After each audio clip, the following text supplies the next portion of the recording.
नमस्कार। आप लोग जो ये ऑडियो सुन रहे हैं, यह ऑडियो लिया गया है युग प्रवर्तक पुस्तक के द्वारा, जो कि साहब की संक्षिप्त जीवनी है। यह पुस्तक को लिखा है आदरणीय एवं परम पूजनीय नंद जी द्वारा। आज हम पढ़ेंगे अगला पाठ, जो है साधक अवस्था, पेज नंबर 26। अक्कलकोट की 57 के मध्य हुई यह यात्रा एक बहुत बड़ा मोड़ साबित हुई साहब के जीवन में। 12 जून की शाम साहब अक्कलकोट पहुँचे। 13 जून को सवेरे वे अपने को श्री जी के मार्गदर्शन में शिष्य बने पाकर अचंभित और गौरवान्वित अनुभव कर रहे थे। इस दिन श्री जी ने साहब को प्रथम उपदेश दिया, ध्यान साधना की पद्धति बताई, मंत्र दिया। ध्यान के लिए स्वामी समर्थ महाराज श्री का फोटो भी दिया। अपने को इस योग्य समझा गया, इसका अतीव आनंद साहब को हो रहा था। यहाँ से उनका नया मार्ग प्रशस्त हुआ। दृढ़ निश्चय और पूर्णता के साथ हाथ में लिए काम में खुद को झोंक देने का उनका स्वभाव था। सो साधना प्रारंभ करने के बाद यही की मात्रा जीवित लक्ष्य बन गया। जून 1957 से साधना प्रारंभ हुई। धर्मपाठ पुस्तक में एक जगह साहब ने लिखा है, तब के लिए अगर आवश्यकता है तो सिर्फ निश्चय की, दृढ़ निश्चय की, अटल निश्चय की, जो निश्चय किसी भी सूरत में किसी भी कारण ढह न सके। चंद्र टरे, सूरज टरे, टरे जगत व्यवहार, इस निश्चय से साहब तब के मैदान में उतर चुके थे। ऐसा निश्चयी वीर शिष्य के रूप में पाकर सद्गुरु भी खुश हुए होंगे। सुबह शाम स्नान आदि कर बताए अनुसार ध्यान करते 6 माह बीत चुके थे। तभी एक मित्र की ओर से भोपाल में जानकारी मिली कि श्री जी का खोपोली में एक कार्यक्रम है, अवश्य आओ। तदनुसार साहब बम्बई होते हुए खोपोली के लिए चल पड़े। ट्रेन में भोपाल स्टेशन छोड़ते ही उन्हें एक विशेष अनुभूति हुई।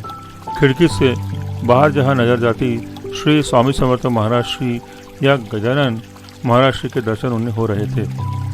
खोपोली के कार्यक्रम के बाद पता चला कि श्री जी का आगे श्री क्षेत्र परशुराम रत्नागिरी का प्रवास का कार्यक्रम है। मित्रों के आग्रह पर साहब ने भोपाल सूचना भेजी कि वे कुछ दिन विलंब से लौटेंगे। 3 दिन की यात्रा में श्री जी की कार उनकी अनुमति से साहब ने ही चलाई। परशुराम क्षेत्र में श्री परशुराम मंदिर पहुंचकर श्री जी अत्यंत प्रसन्न दिखे। साहब उन्हें निहार रहे थे। प्रत्यक्ष में इस प्रसन्नता का कोई कारण समझ में नहीं आया, परंतु नए होने से संकोचवश कुछ पूछा भी नहीं। वापसी में कल्याण स्टेशन से एक पोस्टकार्ड पर अपना प्रश्न लिख भेजा। सारा वातावरण नया और गुरु बंधुओं से नए नए परिचय के कारण इस प्रवास में प्राप्त कई अनुभवों का संकोचवश किसी से जिक्र नहीं किया। श्री जी से कह सकते थे, पर अवसर न मिला। भोपाल वापस लौटे अभी मात्र 10-12 दिन ही बीते थे कि उन्होंने एक दृष्टांत देखा। 13 फरवरी की रात्रि थी। दृश्य था श्री क्षेत्र परशुराम। सर्वाधिक ऊंचाई पर श्री गुरुदेव दत्त की चरण पादुकाओं का मंदिर है। फिर काफी नीचे उतरने पर बाईं ओर भगवान परशुराम का मंदिर है। ठीक वैसा ही जैसा साहब ने 29, 30, 31 जनवरी को प्रत्यक्ष देखा था, बिल्कुल वही दृश्य था। फिर देखा कि गुरुदेव दत्त की चरण पादुकाओं के बाईं तरफ जितने नीचे भगवान परशुराम का मंदिर है, वैसे ही भगवान परशुराम के मंदिर के बाईं ओर उतने ही नीचे उतरने पर एक स्थान है। यहाँ महाराज श्री खड़े हैं। वहीं एक चौकोर गड्ढा खुदाया तैयार है। उस गड्ढे के चारों ओर कुछ चुनिंदा लोग खड़े हैं, जिनमें 3 प्रमुख व्यक्ति साहब के पहचान के हैं। एक तो वे स्वयं हैं, बाकी 2-4 व्यक्ति और थे जिन्हें साहब पहचानते न थे। तभी सबको संबोधित कर श्री जी कह रहे हैं कि हमारी समाधि का काल इसी समय आ गया है, परंतु हमारा कुछ महत्वपूर्ण कार्य अभी शेष है। वह काम तुम में से किसी एक को ले लेना चाहिए। साहब के परिचित दोनों सज्जनों ने कहा, मैं तो वह काम लेता, परंतु आमुक अड़चनों के कारण मैं वह काम लेने में असमर्थ हूँ। तीसरा क्रम साहब का था। उन्होंने बगैर कुछ भी सोच विचार के उत्तर दिया कि इसी क्षण से मैं आपका काम करने के लिए तत्पर हूँ, सिद्ध हूँ। आप काम बताइए बस। साहब का जीवन ध्येय केवल साधना कर उच्चावस्था का आनंद भोगना नहीं था।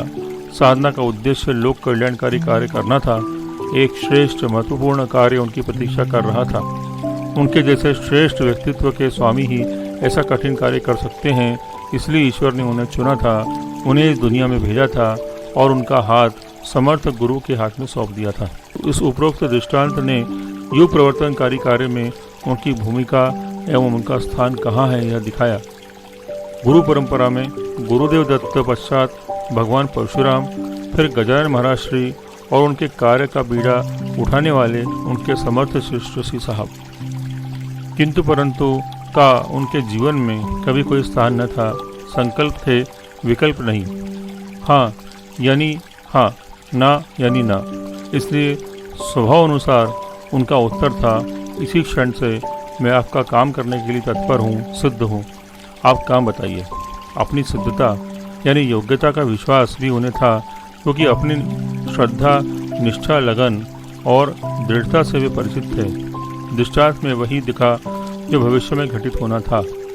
तब उस नई साधक अवस्था में वे इनके मायने कितना समझ पाए पता नहीं, परंतु खुश हुए कि सद्गुरु कार्य में उन्हें हाथ बटाना है। कार्य क्या है इसका खुलासा तब नहीं हुआ था। गर्मियों में बच्चों की स्कूल की छुट्टियां होने पर वे सपरिवार अक्कलकोट पहुंचे। इस यात्रा से कुछ दिन पूर्व 25 अप्रैल को साहब ने बाहरी तौर पर अपने आप को पूर्णतया बदल डाला था। सूट बूट के स्थान पर सफ़ेद धोती कुर्ता और चप्पल उपयोग में आने लगी। तरह तरह के साबुन, शैम्पू, लोशन, क्रीम का उपयोग पूर्णतः बंद कर डाला। बालों में तेल कंघी बंद कर दी। सुगंध प्रेमी होने से इत्र परफ्यूम की आदत थी। ऑफिस बैग में ढेर सारी केशर रखते थे, कागज सुगंधित रहे इस हेतु। यह सब बंद कर डाला। जैसा अपनी पुस्तक धर्मपाठ में लिखा है, तन ढकने को कपड़ा और पेट भरने के लिए 2 समय का भोजन तक अपनी आवश्यकताएं सीमित कर ली। प्रवास प्रथम श्रेणी के बजाय द्वितीय श्रेणी में।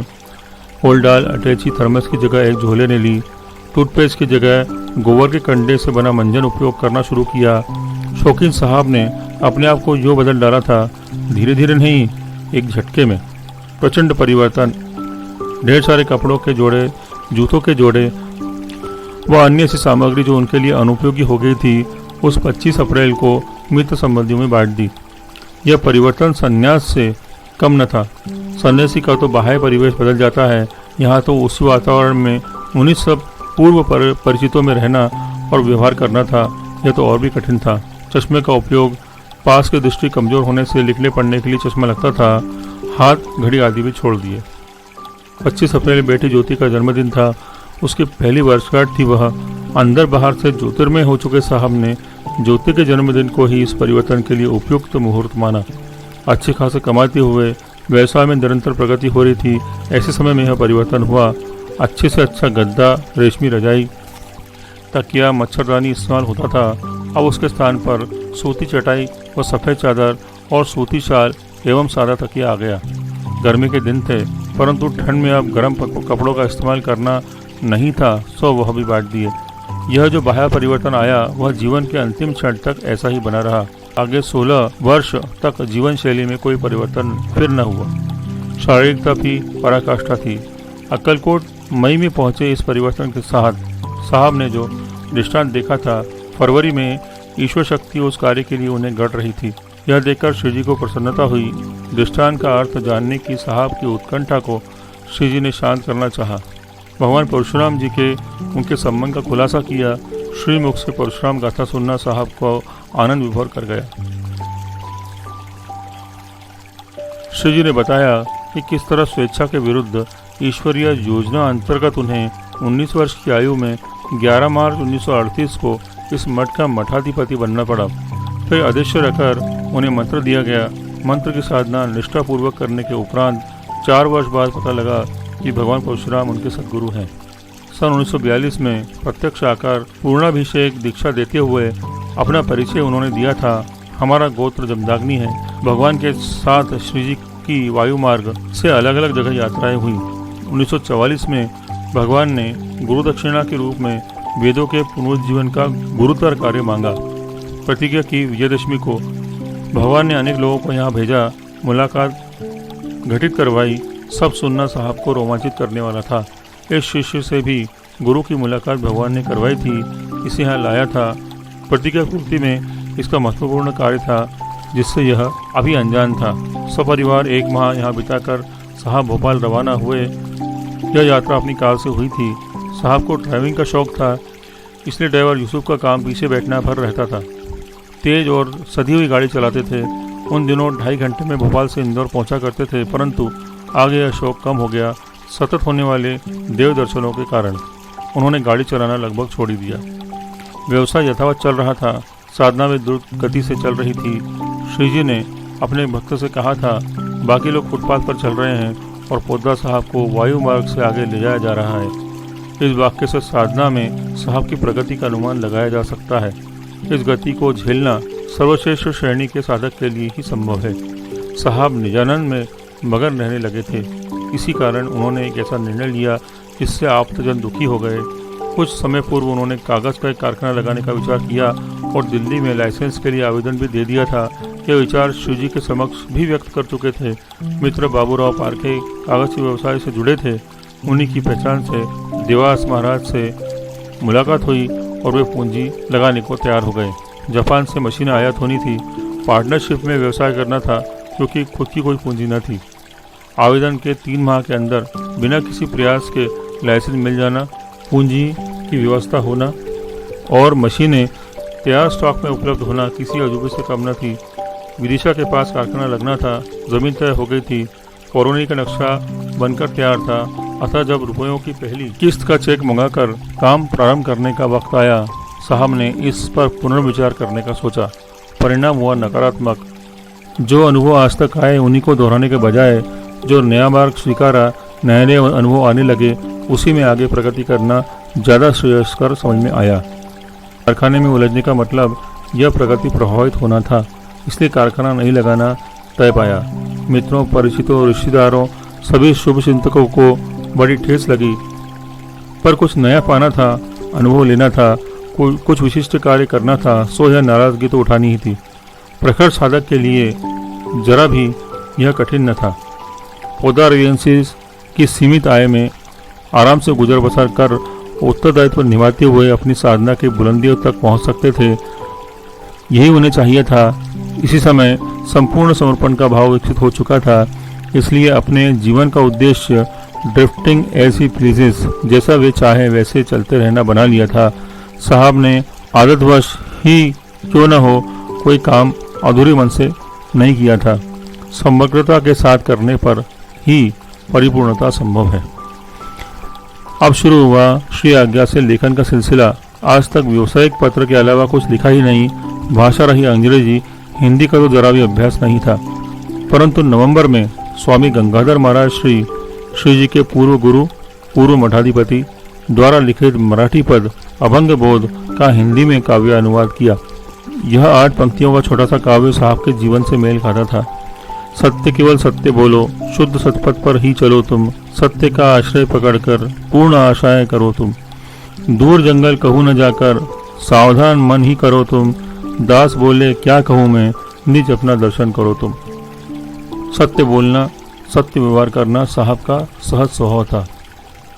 शुद्ध सतपथ अर्थात दिए गए वचन का पालन उन्होंने ता जिंदगी किया था, भले ही खुद कोई भी नुकसान उठाना पड़ा हो। साधना के लिए उन्होंने गृहस्थी के दायित्व छोड़े नहीं थे। सावधान मन करके निज दर्शन के लिए संघर्षरत थे। काव्य का अनुवाद उन्हें आनंदित कर गया, छपाया। फिर श्री जी के लिखे सप्त वचनों का हिंदी अनुवाद कर छोटी सी यानी 5 पृष्ठ की पुस्तिका छपाई। पश्चात भार्गव स्रोत कुसुमांजलि के नाम से पुस्तक छपी। इसमें श्री जी द्वारा गुरुवर भगवान परशुराम जी पर लिखे पूर्व प्रकाशित हिंदी संस्कृत गीतों का संकलन था। 1959 के प्रारंभ में स्वामी समर्थ परिचय नाम से एक छोटी सी पुस्तक साहब का अपना स्वतंत्र लेखन था। सन 1958 का अंत तथा 1959 के प्रारंभिक माह में इसी में साहब व्यस्त रहे। अप्रैल 1959 में श्री जी ने फ़ोन पर सूचना देकर साहब को अक्कलकोट बुलवाया। कुछ समय पूर्व श्री जी ने स्वरचित सप्तश्लोकी धर्मादेश संस्कृत के 7 श्लोकों का अनुवाद हिंदी में भाष्य सहित करने के लिए साहब से कह रखा था। संस्कृत साहब का विषय न था, सो अपने एक परिचित के पास विदिशा जाकर इन श्लोकों का शब्दशः अर्थ समझ कर आए थे। अब अक्कलकोट आने के उपरांत श्री जी ने साहब से उक्त कार्य यहीं रहकर करने की अपील की। वहां पहुंचकर दूसरे दिन साहब लिखने बैठे। 3 दिन में यह कार्य पूर्ण हुआ। इस दौरान एक चमत्कारिक प्रसंग घटा। प्रातः 8 बजे के लगभग साहब ने लिखना शुरू किया। 10-15 मिनट ही बीते होंगे कि बरामदे में शोर सुनाई दिया। ये उठकर बाहर आए तो देखा कि कई लोग इकट्ठे हैं। आरती की तैयारी चल रही है। उस दिन रामनवमी के बाद दशमी थी। 2 माह पूर्व जड़ से टूटकर गिरे एक औदुंबर यानी गूलर के वृक्ष को श्री जी की आज्ञा अनुसार पुनः उसी जगह खड़ा कर दिया था। वह सूखा ठूंठ था। आज इस समय अचानक इस ठूंठ में नए नए अंकुर फूट पड़े थे। एक अंकुर से 3 पत्तियां फूटी थी। श्री जी ने इस पर कहा था, यह काम जो तुमने पूर्ण किया है उसका महत्व इसी से प्रकट होता है कि उधर तुमने लिखना शुरू किया कि इधर इस वृक्ष के ठूंठ में कोपले फूटी। लोगों से कहा, पोद्दार साहब का भाष्य इतना प्रभावी है कि जिसके प्रभाव से सूखा हुआ पेड़ भी पल्लवित हो उठा। ऐसा सामर्थ्य है इस भाष्य का। सप्तश्लोकी का यह संस्कृत काव्य उदित हुआ था सन 1944 की विजयादशमी को। सप्तश्लोकी का अवतरण दिवस है विजयादशमी। भगवान परशुराम जी के आदेश अनुसार श्री जी ने वेदों के पुनरुज्जीवन की प्रतिज्ञा की और तभी गुरु कृपा से यह काव्य श्री जी के मन में प्रकट हुआ। सन 1944 से अब 1959 तक 15 वर्षों का दीर्घकाल बीत चुका है। अब योग्य अधिकारी व्यक्ति मिलने पर इसका अनुवाद एवं भाष्य संभव हुआ।